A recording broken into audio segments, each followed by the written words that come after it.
सिराज भाई पिछले मैच में जो रूट के मुंह पे जाके बोल रहे थे कि मुझे बेसबॉल दिखाओ, बेसबॉल दिखाओ, इस मैच में दिखा दिया पूरी इंग्लैंड की टीम ने बेसबॉल क्या होता है।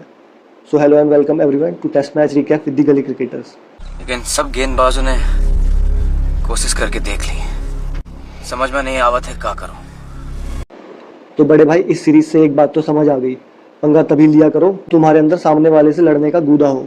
हमने बेसबॉल के मुंह पे जाके अनसन तो बोल दिया, पर भाई इस मैच में जो उनने मार मारी है ना इंडिया को, यहाँ तक कि बुमराह तक को नहीं छोड़ा उनने, इस कदर मारा है।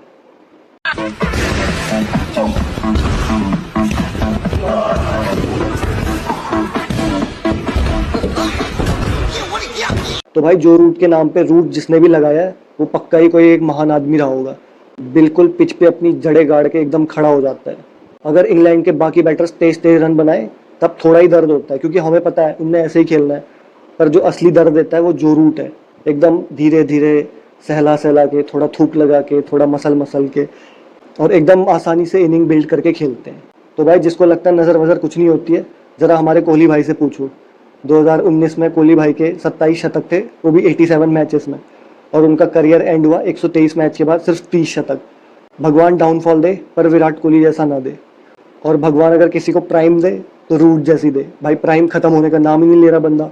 सचिन तेंदुलकर के पीछे हाथ धो के पड़ चुका है, और आज तो में द्रविड, कैलिस और पॉन्टिंग का रिकॉर्ड भी तोड़ दिया, और पता नहीं कितने रिकॉर्ड तोड़ने वाला है वो सचिन के। तो पनिशमेंट मैं दूंगा। भिड़े रुक एक मिनट, ये तुम्हारा काम नहीं है भिड़े। इसे साहब बिगड़ल बुड़बक के दिमाग का इलाज मैं करूंगा। नहीं, ये मेरा शिकार है। अबू मैं छोड़ूंगा नहीं। सही में भाई सिर्फ सचिन का रिकॉर्ड ही नहीं तोड़ रहा, पर सचिन के सारे देशवासियों की जी भी तोड़ रहा है। और आज भाई ने इंडिया के खिलाफ अपना 12वां शतक भी मार दिया है, और सबसे ज्यादा शतक हो गए हैं इंडिया के अगेंस्ट किसी भी प्लेयर के। स्टीव स्मिथ जैसे जल्लाद को भी उसने पीछे छोड़ दिया, तो समझ लो कितना धोया है उसने हमें। तो भाई मेरा आप सभी उन भारतवासियों से निवेदन है जिन ने कोहली पे काला जादू करा था, अब अपना काला जादू कृपया करके जो रूट के पीछे लगा दो, क्योंकि आप अपने भगवान को बचाने का समय आ गया है। हमें उसका कुछ इंतजाम करना होगा। पांडु कर दो उसका इंतजाम। और भाई जैसा हमने पिछली वीडियो में बात किया था कि स्टोक्स ने जैसे अपना बॉलिंग का बेस्ट इंडिया के लिए बचा के रखा था, तो आज उसने ये भी बता दिया कि उसने अपना बैटिंग का बेस्ट भी इंडिया के लिए बचा के रखा है। कुछ फर्जी यूट्यूबर्स कुछ टाइम पहले जब स्टोक्स की सीरीज अच्छी नहीं जा रही थी तो कह रहे थे अब स्टोक्स को रिटायरमेंट ले लेना चाहिए, पर मुझे तो ऐसा लग रहा है वो गौतम गंभीर को रिटायरमेंट दिलाने के पीछे पड़ा हुआ है। वो तो भाई शुक्र मनाओ कि आज ब्रुक और स्मिथ जैसे जल्लाद जल्दी सस्ते में नहीं पड़ गए, वरना आज ही 600 बना के वो गौतम गंभीर का पैकअप करा देते इंडिया का। और भाई हमारे प्यारे गौतम गंभीर से याद आया, रवि शास्त्री को खूब ट्रोल किया करते थे जब न्यूज़ चैनल में बैठे रहते थे। कहते थे रवि शास्त्री ने तो उस ऑडी के अलावा कुछ जीता ही नहीं है। तो रवि शास्त्री का इस पे कहना है कि एक बार तू उस ऑडी पे तो बैठ, उस ऑडी को मैंने डांसिंग कार नहीं बना दिया तो रवि शास्त्री भी मेरा नाम नहीं। और इनने तो ये भी कहा है कि रवि शास्त्री ने कुछ उखाड़ा नहीं है, और रवि शास्त्री सोचते हैं कि जिस टीम के वो कोच हैं वो दुनिया की सबसे बेस्ट टीम है। पर मैं रवि शास्त्री को कह देना चाहता हूँ, गौतम गंभीर बिल्कुल सही कह रहे हैं, आपने कुछ नहीं उखाड़ा है। क्या आपने बांग्लादेश को अपने घर पे सीरीज हराई है गौतम गंभीर की तरह? तो क्या आपने न्यूजीलैंड से 3-0 से अपने घर पे क्लीन स्वीप होकर हिस्ट्री बनाई है? क्या आपको 10 साल बाद बीजीटी हारने का घमंड है? और मुझे तो लग रहा है जीजी इस इंग्लैंड सीरीज में एक और रिकॉर्ड बनाने वाला है, 4-1 से सीरीज हार के। रवि शास्त्री के बस की तो कुछ नहीं थी, पिछली वाली सीरीज में 2-2 से ड्रॉ करके आ गए थे। और रही बात गौतम गंभीर की प्रेस कॉन्फ्रेंस की, इतना एटीट्यूड दिखाते हैं, पता नहीं किस बात का एटीट्यूड है, एक सीधा जवाब नहीं दिया जाता है इनसे। अब तो बीसीसीआई ने इनको सब कुछ थाली पे परोस के भी दे दिया, जो इनने मांगा था। इनने बोला था कि मुझे रोहित कोहली, अश्विन नहीं चाहिए, उन सबको निकाला, मुझे मेरी मर्जी का कैप्टन चाहिए, इनको इनकी मर्जी का कैप्टन दिया, इनके मनपसंद के सारे कोच ला के दिए, चाहे वो मॉनी मॉर्कल और वो पता नहीं नीदरलैंड का कौन टेंडा टूंडा है वो, जो भी पता नहीं क्या नाम है उसका। और मुझे तो समझ नहीं आ रहा अब गौतम गंभीर क्या चाहते हैं। क्या वो जयशाह की पोजीशन चाहते हैं? अगर आप सच्ची में जयशाह की पोजीशन चाहते हो तो भूल जाओ। सही में भाई पहले तो बड़ी बड़ी फेंकते थे गौतम गंभीर प्रेस कॉन्फ्रेंस वगैरह, ट्वीट वगैरह में कि भाई बॉलर्स विन न्यू मैचेस, कि बॉलर जब तक 20 विकेट नहीं निकालेंगे तब तक तुम कोई मैच जीत नहीं सकते हैं। तो भाई इतनी लंबी बैटिंग क्यों कर रहे हो, क्यों फट रही है इनकी अब? और खास करके इतनी लंबी बैटिंग का क्या फायदा जब लास्ट में जब डीएसपी साहब से ही विनिंग रन चाह रहे हो आप। बिल्कुल भाई, प्रेस कॉन्फ्रेंस में ये बोल देंगे कि हम 1000 रन भी बना ले फिर भी हम जीतेंगे तभी जब हमारे बॉलर 20 विकेट लेके देंगे।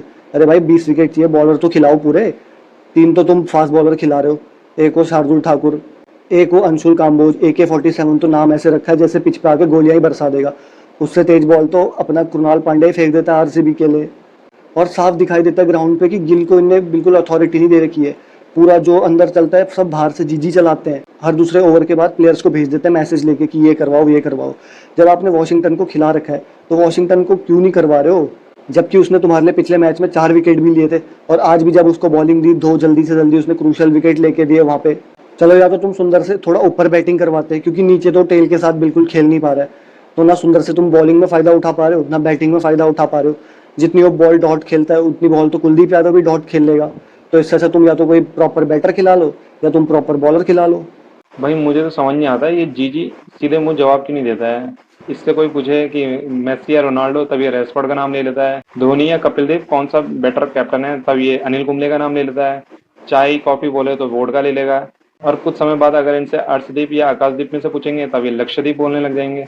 भाई यही नहीं, इससे पूछो अरिजीत सिंह या आतिफ असलम, ये बोलता है टोनी कक्कड़।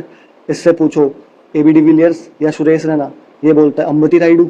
इससे पूछो MS धोनी या एडम गिलक्रिस्ट, ये बोलता है श्रीकर भरत। तो ऐसे तो ये जवाब देता है। और भाई मेरे को तो नहीं लगता अगर गौतम गंभीर की KKR जीती होती तो गौतम गंभीर कोच भी होते। मेरे को तो लग रहा अगला नंबर वीवीएस लक्ष्मण का था, वो तो इनकी KKR जीत गई टाइम से और ये कोच बन गए। छोड़ भाई गंभीर को, पर अपने लॉर्ड ठाकुर का क्या करना है, क्योंकि अब तो मेरे को लग रहा है उनके नाम से लॉर्ड की उपाधि भी हटने वाली है। क्योंकि पहले जैसे वो बॉल डालते थे, भले रन देते थे, पर कम से कम एक आध गंदी बॉल पे विकेट मिल जाता था उन्हें। अब तो वो बात भी नहीं रही। भाई मैं तो चाहता हूँ गौतम गंभीर शो लेके गब्बर बन जाए और शार्दुल ठाकुर को बोले ये हाथ मुझे दे दे ठाकुर, क्योंकि वो हाथ अब किसी काम के नहीं है, ना उनसे बॉलिंग हो रही है, फील्डिंग में भी दम नहीं लग रहा है। तो अब पुराने लॉर्ड वाली बात तो नहीं रही जो कोहली और शास्त्री एरा में थी उन पे जो बात।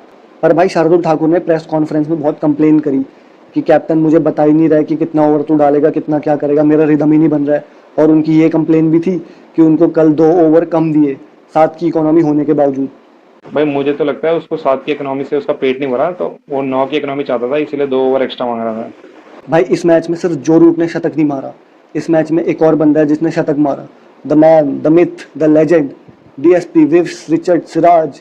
पूरे 100 रन लुटाने के बाद 1 विकेट लेते हैं और उसमें भी अपना रोनाल्डो वाला सुई सेलिब्रेशन करने लग जाते हैं। भाई मुझे तो लग रहा है सिराज के कलेजे को तब ठंडक पड़ेगी जब जसप्रीत बुमराह की कमर के टुकड़े टुकड़े हो जाएंगे। और सिराज भाई ने एक स्पेशल रिकॉर्ड बना रखा है, ऑस्ट्रेलिया जाएगा हेड से पिल जाएगा, यहाँ आएगा डकेट से पिल जाएगा, पर गाली सबको देगा, गाली देने में पीछे नहीं हटेगा। और फिर वहाँ के क्राउड ने इसको बू कर दिया तो ये अपने आप को विराट कोहली बनने लग जाता है। क्राउड को बोलता है और तेज करो, मुझे कोई फर्क नहीं पड़ रहा, मुझे सुनाई नहीं दे रहा, वो कोहली वाले इशारे करने लग जाता है। तो कोहली ने इसको बहुत गंदी आदत डाल दी है भाई। सही में भाई क्रिकेट तो ये अब लगता है पार्ट टाइम ही खेलता है, क्योंकि असली काम तो इसका वही है, हैदराबाद में दिन में DSP की नौकरी करता है और शाम को अपना बिजनेस देखता है होटल का।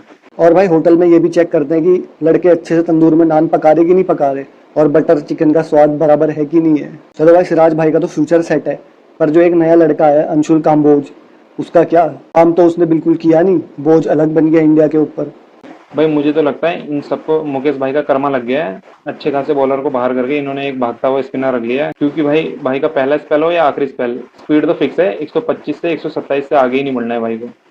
और भाई आज तो जस्सी भाई को भी इंग्लैंड ने मार मार के मजदूरों जैसी हालत कर दी थी, और डे खत्म होते होते उनके चेहरे से ऐसा लग रहा था कि जैसे तैसे करके संजना भाभी से एक लोरी सुनने को मिल जाए और उनका दिन बन जाए।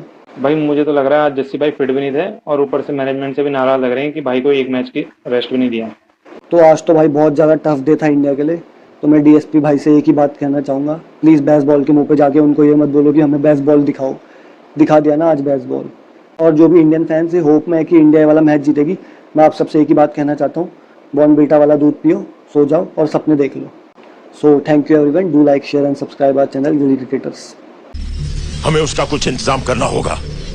पांडु, कर दो उसका इंतजाम।